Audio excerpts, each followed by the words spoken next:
This conference will now be recorded.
Audible, students?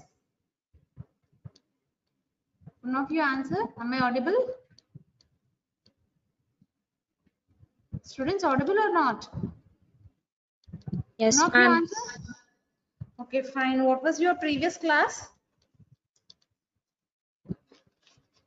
What was your previous class?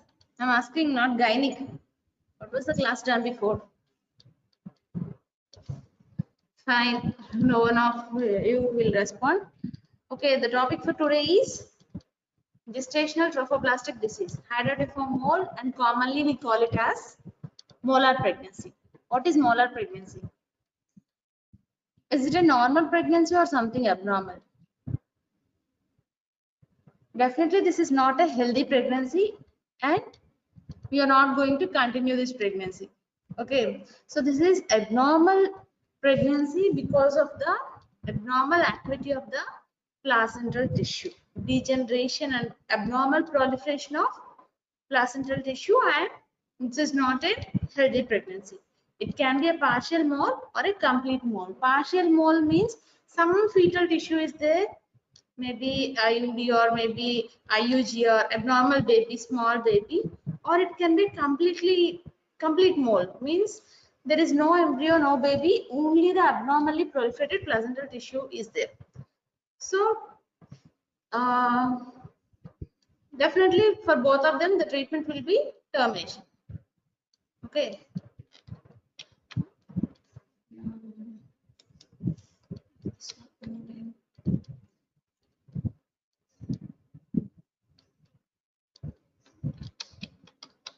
One minute here.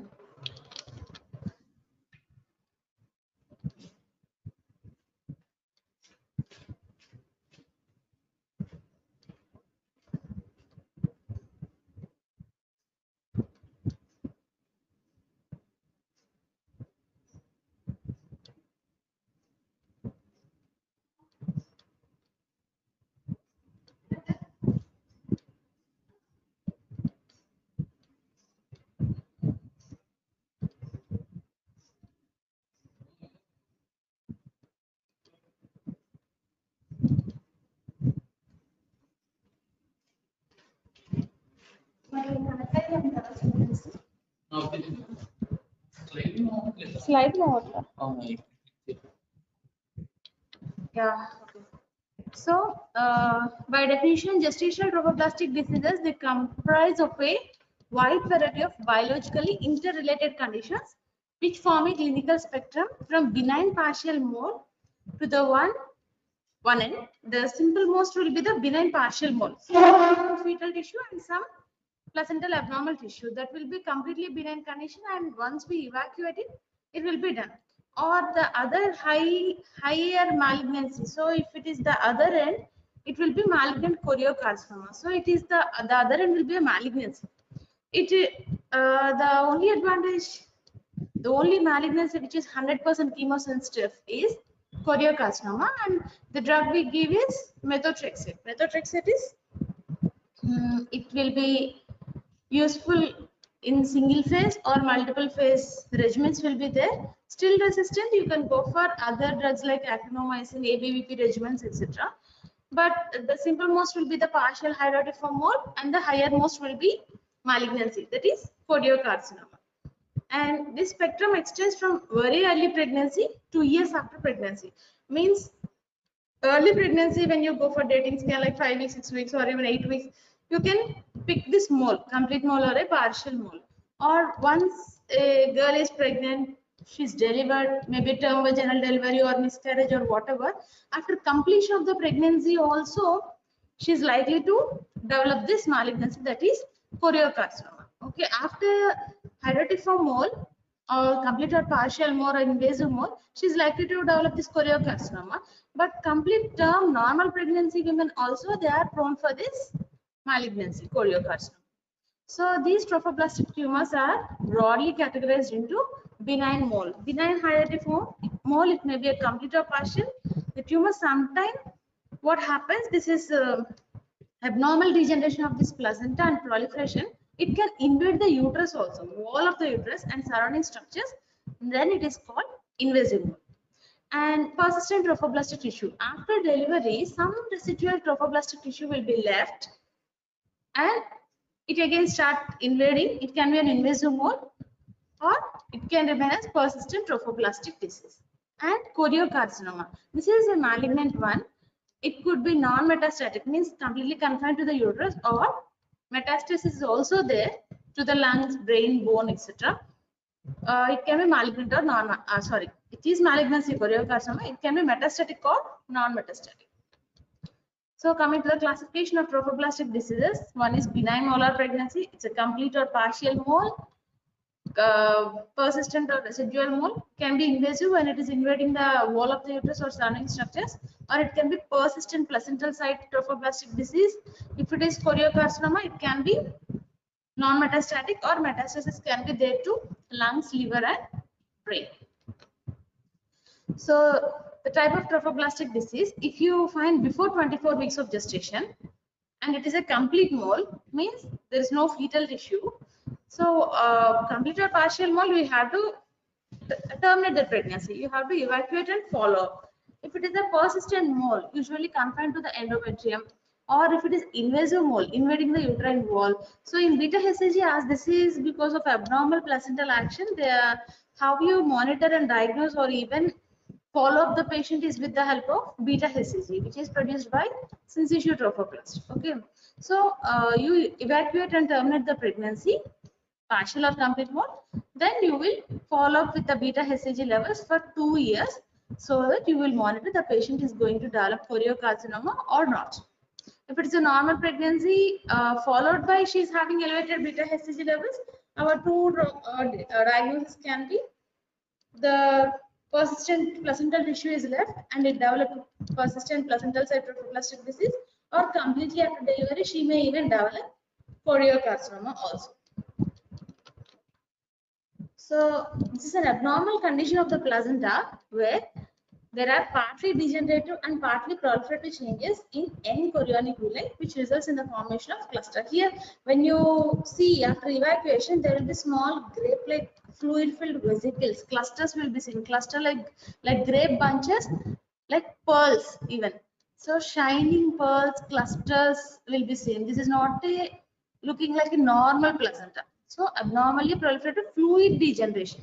Hydropic degeneration will be there, and fluid-filled small grape-like clusters, pearly vesicles will be seen. And this incidence is higher in eastern countries than in the west. And UK to USA ratio, it is 1 in 2000 to 1 in 3000. India in Middle East, it will be 1 in 160 to 1 in 500. China, it's 1 in 150. And its malignant potential is a bit higher in Southeast Asia than in Western countries. So whenever it is a mole, so Southeast Asia population, they are prone for towards malignancy, choriocarcinoma, compared to Western population, but higher in Eastern countries only. And what is the etiology? We cannot predict which woman is going to develop this complete or partial mole, or who is going to have this choriocarcinoma. But the proposed theories are vitamin A, beta carotene, folate deficiency in the diet implicated in the occurrence of trophoblastic disease. And women having blood group A, they are also susceptible. Very young women, teenagers, and women over 40 years old, they're also more prone for this trophoblastic diseases. And maternal age and nutrition do not appear to influence whether it is the complete or partial mole. It cannot be influenced by these two factors. And if she is having molar pregnancy for once, there is every chance she can repeat a molar pregnancy in 2 to 10% of the cases. Okay, so we cannot predict who is going to develop this molar pregnancy. And the two types of molar, hydatidiform molar, complete and partial mole. Complete mole, it will be complete. You can see in the diagram, fluid-filled vesicles, no tissue. Plus a partial mole, some partially it will be like this degenerated part, partly it will be like normal placenta, partly you can see the fetus also. That is partial mole. So complete mole, this is an abnormal pregnancy. This consists of only the placental tissue and no embryo at all. And pronounced trophoblastic hyperplasia with both cytotrophoblastic component and also syncytial trophoblastic element. When you see histopathology, you can see these two elements. And how this complete mole is formed? It develops when 1 or 2 sperm can fertilize an empty egg. Here the egg is empty, and 1 or 2 sperms fertilize it, and all the genetic material is from the sperm because the empty egg is empty. So the empty ovum, when it is with 23 eggs, you will get 23 eggs, and endogenous duplication will be there. It will be a homozygous 46XX. That will be the karyotype of the complete mole tissue. If the empty ovum is with 2 sperms with eggs, 23 eggs and 23 eggs, then it will be 46XX, but this will be heterozygous. And if the empty ovum is with opposite sperms, means 23X and 23Y sperms, the genetic thing will be 46XY. And non-viable gamete will be 46XYY. Whatever the thing, this pregnancy is unhealthy pregnancy, not going to be continued, and we have to go for termination. This is the how this complete mole is going to form. And how this partial mole is going to form. Here also the two sperms will fertilize with normal egg. Empty egg fertilizing is complete mole. Here the egg is normal. It will be 23X only in all the parts. So two sperms will come now. It can be 23X of two sperms. Then the karyotype will be 69 triple X. If the 23X ovum is going to mix with 23Y, two Y components, then it will be 69X double Y. And if the 23X ovum is going to mix with 1X and 1Y, 23X and 23Y, then the result will be 69 double XY. So this is partial mole. So how, based on the features, how will you differentiate? The fetus will be completely absent in case of complete mole and present, or it can be malformed fetus or IUGR fetus in case of partial mole. And the fetal vessels will be present in partial mole, obviously absent in complete mole. And the hydropic changes are very diffuse, and the placenta, healthy placenta, is not at all present in case of complete mole. Focal degenerations will be present in case of mixed up with normal tissue in partial mole.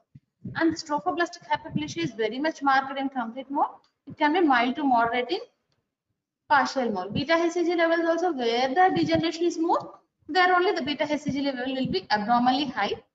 Complete mole, so it's comparatively low compared to complete mole. It will be comparatively low in case of partial mole. And the karyotype will be here mostly 46 double X and paternally derived because the egg is empty.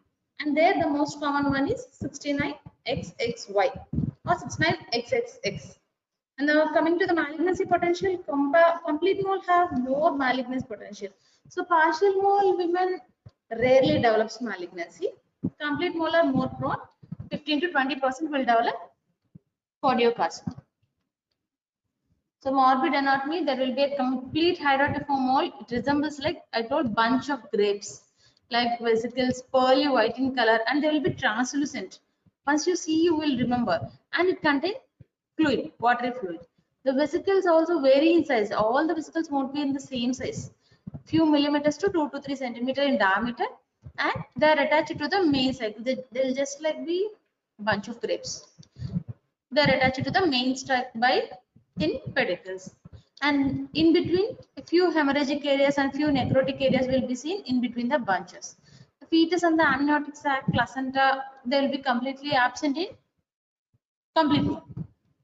The size of the mole depends on duration of pregnancy and the extent of degeneration. So more the duration of pregnancy, more the gestation, the size will be more, and more the degeneration, the size will be more. So on examination in molar pregnancy, the height of the uterus will be more than the period of gestation. By dates, if the patient is telling like 16 weeks or 18 weeks, and on examination because of the degeneration, you will be examining like 20 weeks or 22 weeks. So height of the uterus will be more, but not every time. Most of the times height of the uterus will be more. Sometimes it will correspond and sometimes it will be even lesser also. Okay, but most of the times it will be more than the period of gestation. So see this grape-like vesicles, like bunches, fluid-filled vesicles. So this is the only thing present in the uterine cavity. Her UPT will be positive because UPT again based on our beta HCG. When you go for early scan, you will see this kind of tissue, and you will go for blood beta HCG, serum beta HCG levels. You will find very high levels of that beta HCG compared to normal pregnancy. Then you have to suspect this molar pregnancy. This is about complete mole. So after you evacuate and examine histologically, histological appearance, this disease is characterized by hydropic degeneration, fluid-filled vesicles, and swelling of villus stroma. And there won't be any fetal or villus blood vessels, absence of villus blood vessels. And the proliferation of trophoblastic epithelia, both syncytial and cytotrophoblastic epithelia, to a varying degree. Okay, the vesicle demonstrates irregular proliferation and pleomorphism of epithelial cells whose nuclei are hyperchromatic and actively mitotic. So, like malignancy, hyperchromatism will be there and there will be active mitotic figures. Symptoms and signs. How the patient comes to you. Patient will have amenorrhea of less than 24 weeks gestation, because by 24 weeks, all the time, most of the times, we will know the diagnosis, because we will do the ultrasonography, we will examine clinically, usually 3 or 4 months amenorrhea. And vaginal bleeding can be slight, or it can be intermittent or prolonged continuous bleeding. So some may have this bleeding also. And pain abdomen, if the patient is complaining, it might be in the process of abortion, or there can be even concealed hemorrhage in between the vesicles, or sudden distension of the uterus. And in very rare cases, the uterus will be very soft. Pregnant uterus and cervix itself will be very soft.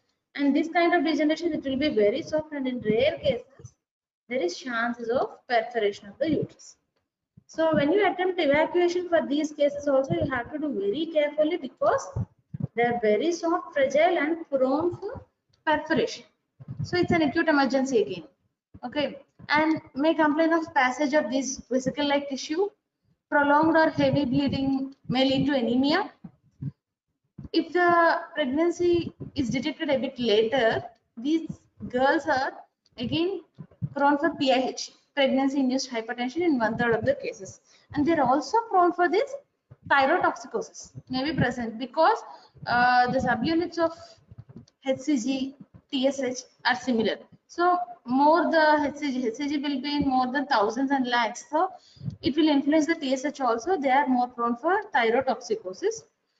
If continued like around 20 weeks, they are prone for PIH also, pregnancy-induced hypertension. And 70% of the cases, as we discussed, the uterus will be larger than the period of gestation. And it corresponds to the period of gestation 15% of the cases, and smaller than the period of gestation in 15% of the cases. And the consistency won't be like a normal pregnancy. Normally, what is there? Amniotic fluid is there, inside fetus is there. So you can feel the fetal parts. But here the consistency will be completely doughy, because no fluid, no amniotic fluid, it will be doughy in consistency. And the external and internal development which is seen with normal pregnancy cannot be elicited now. And the fetal heart rate is absent on Doppler. When you see the fetal tissue which is there, heart rate is not present. And the serum beta HCG levels will be markedly elevated. There can be bilateral granulosa lutein cyst also seen. Granulosa cyst means ovarian cyst. Granulosa layer is there in the structure of ovum. No? So there can be granulosa lutein cyst rarely, bilaterally. So the patient came with missed period, pain abdomen, or even passage of grape-like vesicles or bleeding.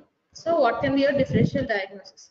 First of all, if the patient won't have all these complaints, only the period of gestation is not corresponding, the abdomen is greater than the period of gestation. So first you have to rule out is mistaken dates. So you have to recheck the dates, and you have to recheck LMP, you have to recheck the early scan. Next, multiple pregnancy. Multiple pregnancy is also a condition where the uterus will be more than the period of gestation. And acute hydramnios. Acutely amniotic fluid has raised, means then also the patient will have discomfort, distension, or she may complain even pain, and abdomen will be more than the period of gestation. Fibroid in pregnancy also, it won't correspond, it will be bigger in size. Threatened abortion, then also she can have the spotting or bleeding and pain abdomen.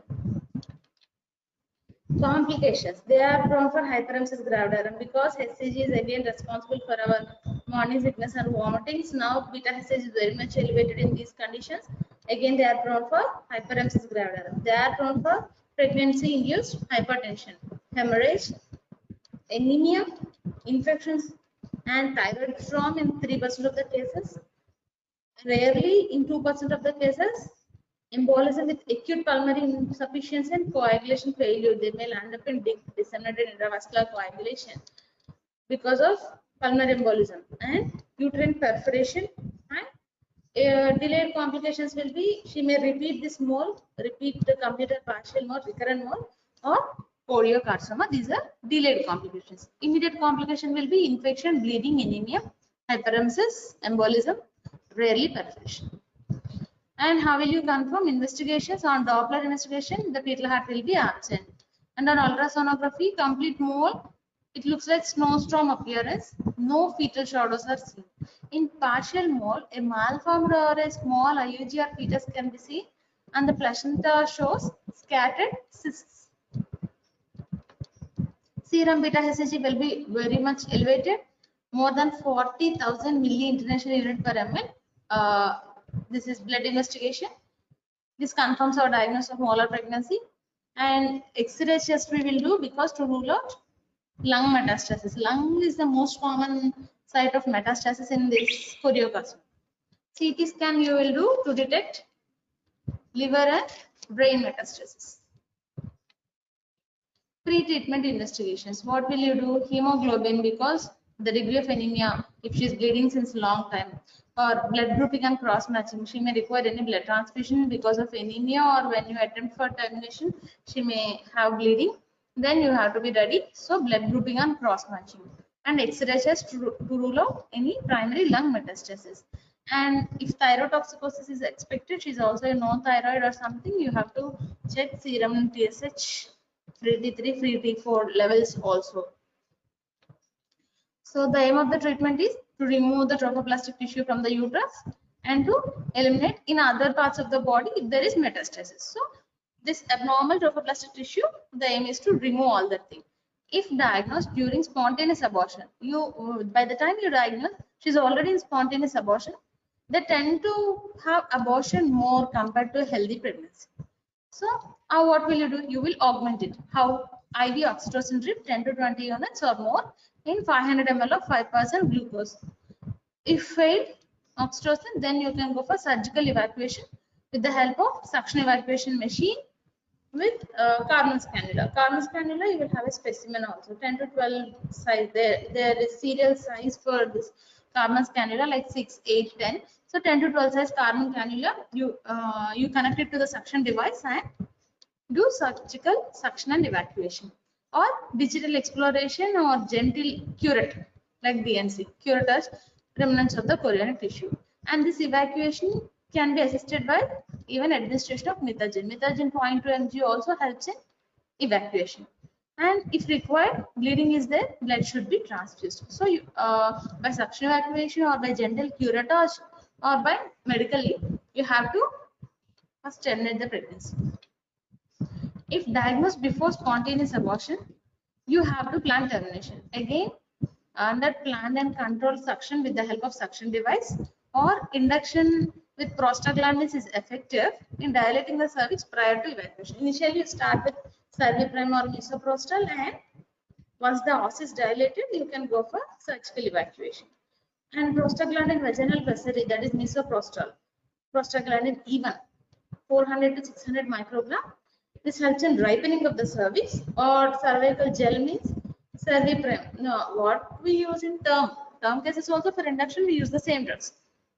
Prostaglandin E2, dinoprostone gel, can be warranted in few cases where the cervical dilation with the metal dilator may be undesirable. There are, for dilatation of the cervix, there are such metal dilators also, but here the uterus and cervix will be very soft, or if there is more chance of trauma with these metal dilators. And if the os is too tight, you cannot dilate it. We have serial dilators also, like Hagar dilators, Matthew Duncan dilators. If you feel difficult, so then it is too tight internal os, cervical os means she's for the first time pregnant or previous cesarean section, the os will be closed, not like that of a previous Paris vaginal delivery candidate. So then you have to go for this prostaglandin pessaries, which helps in softening and opening of the surface. So suction, you can see in the diagram, the molar pregnancy inside the uterus, it is like vesicles, the molar tissue, and the suction device is like a small cannula, that is Karman cannula. You connect it to the tubing to the suction device, and you apply negative pressure. All the contents of the uterus will be emptied by this way. This is called suction evacuation. Not only for molar pregnancy, early pregnancy termination, suction evacuation is an option. So once this hydrotiform mole is diagnosed, if you find it as a partial mole, medical termination of pregnancy, if necessary surgical suction evacuation, then follow up with beta HCG. If it is a complete mole, surgical evacuation, uh, cervical softening with the help of misoprostol, followed by surgical evacuation, and evacuation followed by chemotherapy. If it is elderly women, hysterectomy can also be planned. And for 2 years, spacing is ideal. No pregnancy for 2 years and use of contraception. Follow up of beta HCG, because if she is pregnant immediately again, beta HCG levels will be elevated and we cannot properly follow up for this. She likely to develop choriocarcinoma. So that's why better to postpone the next pregnancy for 2 years. And if it is a normal pregnancy, again she's likely to develop for normal pregnancy also choriocarcinoma or chemotherapy or persistent placental site trophoblastic tissue. If it is an invasive mole also, then you have to go for hysterectomy. Persistent placental trophoblastic disease also you have to go for hysterectomy. And followed by, if it is a choriocarcinoma, you have to go for chemotherapy. I told you methotrexate, actinomycin and regimens are there, bleomycin. So anti-malignancy drugs. Next, hysterectomy. If there are lesions in some other area, if it is in the lung, you have to go for lobectomy. If it is the brain surgery is indicated, and radiotherapy is also an option, but here less responsive. The disease per se is very much responsible to chemotherapy, that is methotrexate. And follow. There is no marker which women with molar pregnancy will proceed to choriocarcinoma. So we cannot predict. There is no marker like that. So histological features alone do not provide a relevant clue for the future behavior of the mole and progression to choriocarcinoma. Whether the partial mole or complete mole is likely to go into choriocarcinoma more compared to partial mole, but we cannot predict which women is going to develop. So the follow-up of 2 years remains the only option for detecting early choriocarcinoma. You will do beta HCG levels serially in your follow-up. When you find a spike, when you see this beta HCG is elevated, so you will be alerted like she's going to develop this choriocarcinoma. Normally the test becomes negative after 6 to 8 week time after evacuation, but the patient has to come till then weekly, later on a bit twice a month, monthly once later on. So once the test becomes negative beta HCG, then the patient is followed monthly or 3 monthly in the first year and next 6 monthly in the second year. And radioimmunoassay techniques have revolutionized the follow-up of molar pregnancy because they detect the beta HCG levels, even the minute values, and quickly. So post-molar evacuation, see, it is like 1 lakh and it is coming down week by week. By 14 weeks, it's almost like very less amount. So the beta HCG after evacuation, when you follow up, if you plot a graph like this, the levels will be coming down. If it is rising means, you have to again think of persistent disease or choriocarcinoma. So contraception advice. What advice we will give? The pregnancy should be avoided preferably by barrier, because again OC pills and all hormones. So the preferred choice of contraception for this molar pregnancy is barrier for at least 1 year and preferably 2 years, because fresh pregnancy will again interfere with the beta HCG levels. And the intrauterine device and progesterone only pills, they cause irregular bleeding, better avoided. IUCDs and progesterone only pills, POPs. Combined pills can be given once the beta HCG comes to normal, comes to undetected, because normal beta HCG won't be detected. Only in case of this trophoblastic activity, only in case of pregnancy, beta HCG will be detected. Once it is undetected, then they can have combined oral pills as an option. And OC pills lower the luteinizing hormone level and thereby HCG levels and can cause misinterpretation of the results. So better to avoid these OC pills. The best choice will be barrier for this molar pregnancy. Okay, done.